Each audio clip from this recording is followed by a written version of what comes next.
இப்போ நம்ம ஃபேட் லாஸோட 2வது பில்லர் பத்தி பேசுவோம். அதாவது டயட்.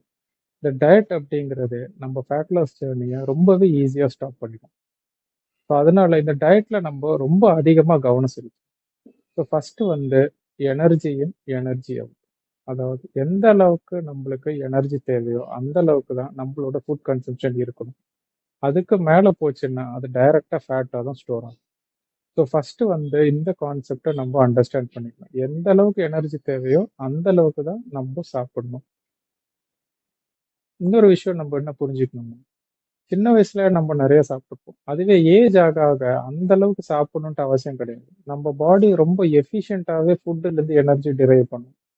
ஸோ அதனால ஏஜ் ஆக ஆக ஃபுட்டோட குவான்டிட்டியை நம்ம குறைச்சிக்கணும். எந்த அளவுக்கு எனர்ஜி தேவையோ அந்த அளவுக்கு தான் நம்ம சாப்பாடு சாப்பிடணும். இதுதான் ஃபர்ஸ்ட். 2வது வந்து நம்ம டயட் வந்து பேலன்ஸ்டா இருக்கும். சரி, பேலன்ஸ் டயட்னா என்ன அப்படின்னா 5 parts protein, 4 parts carbohydrates, 1 part good fat.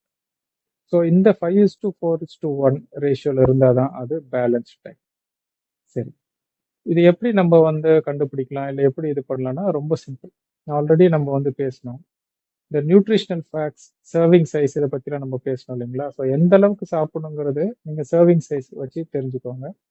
என்னென்ன நியூட்ரிஷன் இருக்கிறது அப்படிங்கிறத நீங்கள் நியூட்ரிஷன் ஃபேக்ட்ஸ் வச்சு தெரிஞ்சுக்கோங்க. ஓகே, சரி. குவான்டிட்டி எவ்வளோ முக்கியமோ அதே மாதிரி குவாலிட்டி முக்கியம். நீங்க சூஸ் பண்ண இந்த ஃபுட் ஐட்டம்ஸ், இந்த சர்விங் சைஸை எப்படி குக் பண்றோம் அப்படிங்கிறது ரொம்ப முக்கியம். இப்போ பாயில்டு எக்குக்கும் ஆம்லேட்டுக்கும் நிறைய வித்தியாசம் இருக்கு. பாயில்டு எக்ல எக்கை தவிர வேற இன்கிரீடியன்ஸ் கிடையாது. ஆனா ஆம்லெட்ல அது சேர்க்குற நீங்க ஆயில் அது எல்லாமே சேர்த்து தான் நீங்க கால்குலேட் பண்ணணும். ஸோ இந்தியன் டயட் வந்து பார்த்தீங்கன்னா மெஜாரிட்டி கார்போஹைட்ரேட்ஸ் தான் ஜாஸ்தியாக இருக்கும். ப்ரோட்டீன்ஸும் சரி ஃபேட்ஸும் சரி கம்மியாக தான் இருக்கும். இந்த ஃபேட் வந்து மிகப்பெரிய கல்பிரிட். ஸோ நம்ம சாப்பாடுல எவ்வளோ ஃபேட் சேர்க்குறோம் அப்படிங்கிறத நம்ம ரொம்ப கேர்ஃபுல்லாக கால்குலேட் பண்ணணும். டயட்டை சக்ஸஸ்ஃபுல்லாக ஃபாலோ பண்ணுறது வந்து ரொம்பவே கஷ்டமான ஒரு விஷயம். ஸோ ஒரு சில ஹேக்ஸ் வச்சுட்டு நம்மளால டயட்டை சக்ஸஸ்ஃபுல்லாக ஃபாலோ பண்ண முடியும். ஸோ அது என்ன? ஃபர்ஸ்ட் வந்து டயட்டை எடுத்த உடனே ரொம்ப ஸ்ட்ரிக்டா ஆரம்பிக்காதீங்க. படிப்படியாக ஆரம்பிங்க. இப்போ நீங்க டெய்லி 3000 கேலரிஸ் சாப்பிட்றீங்கன்னா ஃபர்ஸ்ட் வீக்ல வந்து 2700 கேலரிஸ் குறைங்க. அடுத்த வீக் 2400க்கு குறைங்க. அதுக்கு அடுத்த வீக் 2300க்கு குறைங்க. இப்படி நீங்க படிப்படியா பண்ணும்போது உங்க பாடி வந்து அதுக்கேற்ற மாதிரி அடாப்ட் ஆயிட்டு ஃபேட் லாஸ்ங்கிறது சுமூகமா நடக்கும். அது இல்லாம நீங்க எடுத்த உடனே வந்து 1800 கேலரி 2000 கேலரிக்கு குறைச்சிங்கன்னா பாடி ஏதோ பிரச்சனை அப்படின்னு சொல்லிட்டு இப்ப சொன்ன மாதிரி ரிகவரி மோடுக்கு போயிட்டு ஃபேட் லாஸ் ஸ்டாப் பண்ணிடும். ஸோ ஃபர்ஸ்ட் படிப்படியா பண்ணுங்க. 2வது வந்து ப்ரோட்டீன்ஸ் அதிகமா எடுத்துக்கோங்க. ப்ரோட்டீன்ஸ் தான் ஃபேட் லாஸோட கீ. சரி, அப்படி என்ன ப்ரோட்டீன்ல இருக்குன்னா இப்போ நீங்க 2000 கேலரி சாப்பிட்றீங்கன்னு வச்சுக்கோங்களேன்.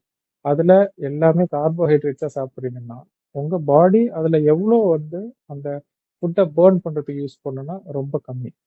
ஃபார் எக்ஸாம்பிள், ஒரு மீல்ல வந்து 500 கேலரிஸ் கார்ப்ஸ் மட்டுமே நான் எடுத்திருக்கேன்னா அதை பேர்ன் பண்றதுக்கு வெறும் 50-60 கேலரிஸ் தான் அது வந்து யூஸ் ஆகும். ஸோ ரெஸ்ட் 450 கேலரியை வந்து என் பாடி தான் பேர்ன் பண்ணி ஆகும். ஏதாவது ஒரு ஃபிசிக்கல் ஆக்டிவிட்டி மூலமாவோ இல்லை ஜென்ரல் மெட்டபாலிசத்துக்கு அதை யூஸ் பண்ணி. அதுவே ப்ரோட்டீன்ஸ்க்கு 500 கேலரி ஆஃப் ப்ரோட்டீன்ஸ் பேர்ன் பண்றதுக்கு கிட்டத்தட்ட ஒரு 100 இல்லை மோர் தென் கிட்டத்தட்ட 200 அளவுக்குமே வந்து கேலரிஸ் யூட்டிலைஸ் பண்ணும். ஸோ இப்போ நம்ம ஓவரால் கேலரி கவுண்ட் எடுத்துட்டோம் அப்படின்னா 2000 கேலரிஸ்ல கிட்டத்தட்ட 300-400 கேலரிஸ் வந்து அந்த ப்ரோட்டீனை பேர்ன் பண்றதுக்கே போயிடும். ஸோ இது வந்து ஒரு அடிஷ்னல் எக்ஸசைஸ் பண்ண மாதிரி தான். ஸோ எக்ஸசைஸ் நம்ம எவ்வளோ கஷ்டமான எக்ஸசைஸ் பண்ணாலும் சரி, டயட்டும் வந்து எவ்வளோ ஸ்ட்ரிஞ்சண்ட்டாக இருந்தாலும் சரி, ஒரு அளவுக்கு மேல் கீழே போகவே முடியாது. 2000 கேலரிஸ் கீழே போறதுங்கிறது ரொம்பவே ஒரு கஷ்டமான ஒரு விஷயம். ஸோ நீங்க 2300 கேலரிஸ் வந்து செட் பண்ணியிருக்கீங்க அப்படின்னா ப்ரோட்டீன்ஸ் அதிகமாக வச்சா நீங்க சாப்பாடு 2300 தான் சாப்பிட்றீங்க. ஆனா அந்த ஃபைனல் வேல்யூ வந்து ஒரு 1800 1900 அளவுக்கு வந்து நிக்கும்.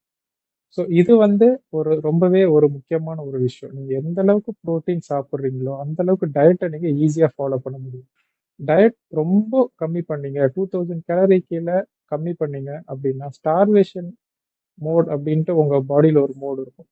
அது வந்து அப்படியே பில்டப் ஆயிட்டே போகும். ஒரு கட்டத்துக்கு மேல உங்களால தாக்கு பிடிக்க முடியாது. அட போடா டயட்டே வேண்டாம்னு சொல்லிட்டு நீங்க போயிட்டு உங்களோட பழைய வந்து ரொட்டீன் லைஃப்க்கு போயிடுவீங்க. இல்லைன்னா வந்து கண்டபடி தின்ன ஆரம்பிச்சிருவீங்க. அப்படிதான் வந்து நிறைய பேர் வந்து உடம்ப குறைச்சிட்டு இதுக்கு முன்னாடி இருந்ததை விட எப்படி குண்டாகுறாங்கன்னா இதுக்கு காரணம் அதுதான். அந்த ஸ்டார்வேஷன் மோட வந்துட்டு ஓவர் டயட்டிங்னால ரொம்ப கேலரி ரெஸ்ட்ரிக்ட் பண்ணதுனால அது பில்ட் ஆயிடும். அதோட அவுட் பர்ஸ்ட் தான் இது. ஸோ அந்த ப்ராப்ளம்ல நீங்க மாட்டிக்காதீங்க. கரெக்டா இந்த மாதிரி ஒரு பேலன்ஸ் டயட் சாப்பிட்டோம்னா பிரச்சனை வரும். So, மூணாவது வந்து இந்த ஹங்கருங்கிற ஃபீலிங்கை நீங்க கண்ட்ரோல் பண்ணணும். இது எப்படி கண்ட்ரோல் பண்ணலாம் அப்படின்னா, ஒரு ஃபுல் ஃபீலிங் நல்லா சாப்பிட்ட ஒரு ஃபீலிங் இருந்துச்சுன்னா ஹங்கர் வந்து ரொம்பவே கண்ட்ரோல் ஆகும்.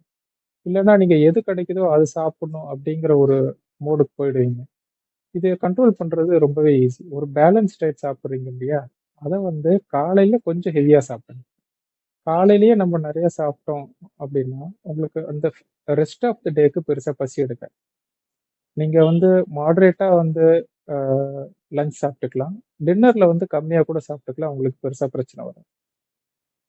ஸோ அந்த ஒரு ஃபுல்னஸை நீங்க கொண்டு வரணும். எப்பவுமே ஒரு பட்னியிலேயே வந்து இருந்தோம்னா அது செட் ஆகாது. அது நம்மள இன்னும் சாப்பிடணுன்ட்டு தான் வந்து அந்த இதுக்கு தான் தூண்டும். ஸோ பட்னியா இருக்காதீங்க. காலையில நல்லா சாப்பிடுங்க. மத்தியானம் கொஞ்சம் கம்மி பண்ணிக்கோங்க. நைட்டு இன்னும் கொஞ்சம் கம்மி பண்ணி 4வது வந்து இதே ஃபுல்னஸ் ஃபீலிங் வந்து நம்மளோட குவான்டிட்டிக்கு வரல அப்படின்னா ஃபர்ஸ்ட் வந்து ஒரு ஒரு சாப்பாட்டுக்கு முன்னாடியும் ஒரு சொம்பு தண்ணி குடிச்சிருங்க. தண்ணி குடிச்சிட்டு ப்ரோட்டீன்ஸை முதல்ல சாப்பிடுங்க. அதுக்கப்புறம் கார்போஹைட்ரேட்ஸ், அதுக்கப்புறம் ஃபேட்ஸ். இந்த ஆர்டர்ல நீங்க போய் முடிக்கும் போது ஆட்டோமேட்டிக்கா உங்களுக்கு ஃபுல்னஸ் ஃபீலிங் தான் வரும். ஸோ இந்த ஃபுல்னஸ் ஃபீலிங் இருக்கும்போது நம்மளுக்கு வேற ஏதாவது சாப்பிடணும் அப்படிங்கிற ஒரு இது தோணவே தோணாது. ஸோ இப்போ வந்து இந்த பேலன்ஸ் பண்றதை பத்தி பார்ப்போம். சரி, இப்போ ஏதோ ஒரு ஃபங்க்ஷன் இருக்கு வீட்ல, இல்ல ஏதாவது ஸ்பெஷலா செய்றாங்க. அந்த மாதிரி டைம்ல என்ன பண்றது? சிம்பிளா சொல்றேன். சாப்பிட்டுருங்க. சாப்பிட்டுட்டு பேலன்ஸ் பண்ணிடுங்க. இப்போ காலையில வந்து ஒரு நாளைக்கு எனக்கு தேவை 2500 கேலரிஸ் அப்படின்னு வச்சுக்கோங்க. சரி, இப்போ லஞ்ச் வந்து ஹெவியா செய்றாங்க. இல்ல வெளியில போய் ஹெவியா சாப்பிடுறோம். அது எவ்வளவு கேலரினா ஒரு 1500 கேலரி வந்துருச்சுன்னு வச்சுக்கோங்களேன். ஸோ அத காலை சாப்பாடு வந்து லிமிட்டடா சாப்பிடுங்க. அதே மாரி நைட்டு சாப்பாடு லிமிட்டடா சாப்பிடுங்க. இல்ல அன்னைக்கு என்னால பேலன்ஸ் பண்ண முடியலன்னா பிரச்சனை கிடையாது. மறுநாள் பேலன்ஸ் பண்ணிடுங்க. ஸோ அந்த மாரி ஒரு கியுமுலேட்டிவா ஒரு வீக்ல வந்து நீங்க பேலன்ஸ் பண்ணணும். ஸோ அப்படி பண்ணாலே போதும். டெய்லி ஸ்ட்ரிக்ட்டான டயட் இருக்கணும் அப்படின்ட்டு அவசியம் கிடையாது. ஒரு சில டைம் இந்த மாரி வந்தா பிரச்சனையே கிடையாது. ஸோ 5வது வந்து கார்ப்ஸ் ரீசைக்ளிங் அப்படின்னு சொல்லுவாங்க. இது என்ன கார்ப்ஸ் ரீசைக்ளிங்? நீங்க ஒரே டயட்ட ஃபாலோ பண்ணிட்டே இருந்தீங்க. டெய்லி 2000 கேலரிஸே சாப்பிட்டுட்டு இருந்தீங்க அப்படின்னா, உங்க பாடி அதுக்கு பழகிட்டு உங்களுக்கு ஃபேட் லாஸ் நடக்கவே நடக்காது. ஸோ நீங்க உங்க ஃபுட் கன்சம்ப்ஷன் அந்த குவான்டிட்டிய வேரி பண்ணணும்.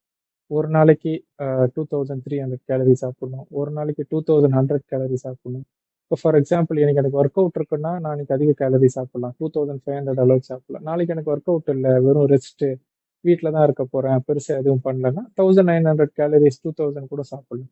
இந்த மாரி வேரியேஷன் பண்ணும்போது, இந்த பிளாட்யூ அப்படின்னு ஒண்ணு சொல்லுவாங்க. அதாவது ஒரு பர்ட்டிகுலர் பாயிண்ட்ல வெயிட் போய் நின்றுட்டு அது கீழ குறையாது.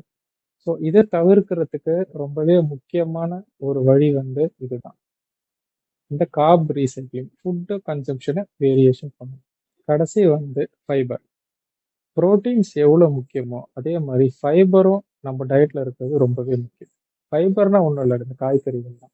இந்த காய்கறி வந்து நம்ம உடம்புல உள்ள அந்த கொழுப்பு ஃபுல்லாத்தையும் அப்படியே சுரண்டி எடுக்கக்கூடிய கெப்பாசிட்டி உள்ளது இந்த ஃபைபர் தான். ஸோ உங்களோட ஒரு ஒரு மீல்ஸ்லையுமே ஒரு கப் வெஜிடபிள் சாப்பிட்றது ரொம்பவே நல்லது. ஸோ அது சேர்த்துக்கிட்டீங்கன்னா இந்த ஃபுல்னஸ் ஃபீலிங் நான் சொல்லியிருந்தேன் இல்லைங்களா? ஒரு ஒரு ஃபுல் ஃபீலிங் வந்து பசியே எடுக்காத அளவுக்கு வரணும் அப்படின்னு ஒரு கப்பு வெஜிடபிள் சாப்பிட்டீங்கன்னாலே நல்ல அந்த ஃபுல்னஸ் ஃபீலிங் வரும். ஸோ இப்படி வச்சு உங்க டயட்டை வந்து இந்த மாதிரி வச்சுக்கோங்க. ஒரு கப்பு புரோட்டீன், பாதி கப்பு கார்போஹைட்ரேட், ஒரு கப்பு உங்களுக்கு ஃபைபர். ஏன்னா அதுலயே கார்போஹைட்ரேட்ஸ் இருக்கும். ஸோ அதுவும் இதுவும் ஓரளவுக்கு பேலன்ஸ் ஆகிடும். ஒரு ஒரு விரல் அளவுக்கு, அதாவது ஃபேட் எந்த அளவுக்கு இருக்கணும்னா டைரக்டா கன்சியூம் பண்றீங்க அப்படின்னா அதாவது நெய் ஊத்துறீங்க, எண்ணெய் ஊத்துறீங்கன்னா இந்த அளவுக்கு தான் இருக்கும். பட் அதுவே ஒரு இன்டைரக்டா கன்சியூம் பண்றீங்கன்னா ஒரு விரல் அளவுக்கு ஒரு 5 பாதாம், வால்நட், இந்த பொதுவாகவே இந்த ஃபேட் உள்ள இதுல வந்து கேலரிஸ் ரொம்ப ஜாஸ்தியா இருக்கும். ரொம்ப பார்த்து சாப்பிடணும். இந்த வேர்க்கடலை அதெல்லாம் ரொம்ப அதிகமா சாப்பிட்டோம்னா கேலரி ஈஸியா ஜம்ப் ஆயிடும். ஸோ இப்போ வந்து நம்ம பெரும்பாலும் தப்பு பண்றது இந்த டயட்ல தான். இப்போ ஒரு லஞ்ச் எடுத்துக்கோங்களேன். நம்ம லஞ்சுக்கு போறோம்னா ஒரு சிப்ஸ் பாக்கெட் ஒண்ணு வாங்குறோம். சும்மா ஒரு ஒரு 10 சிப்ஸ் எடுத்துக்கிட்டீங்கன்னா, அதுலயே ஒரு 250 கேலரிஸ் ஈஸியா சேர்ந்து போயிரும். சாப்பிட்டதுக்கு அப்புறம் கொஞ்சமா ஒரு ஸ்வீட் ஒண்ணு சாப்பிடுறோம். அந்த ஸ்வீட்லயே ஒரு 200, 250 கேலரி சேர்ந்து போயிடுது. ஸோ ஆவரேஜாவே லஞ்ச்லயே வந்து ஒரு 800 கேலரி வந்துருது. அதுல கார்ப்ஸ் தான் மெஜாரிட்டி. அது இல்லாம இந்த மாதிரி ஒரு 500 கேலரி. ஸோ ஆவரேஜா 1300, 400 கேலரிஸ் நம்மளோட மீல்ஸ்லேருந்தே நம்மளுக்கு ஈஸியா வந்து கிடைக்குது. ஸோ ஆவரேஜா வந்து பார்த்தீங்கன்னா 1300 அளவுக்கு கேலரிஸ் இருக்கு நம்மளோட ஒரு ஒரு மீல்ஸ்லயுமே.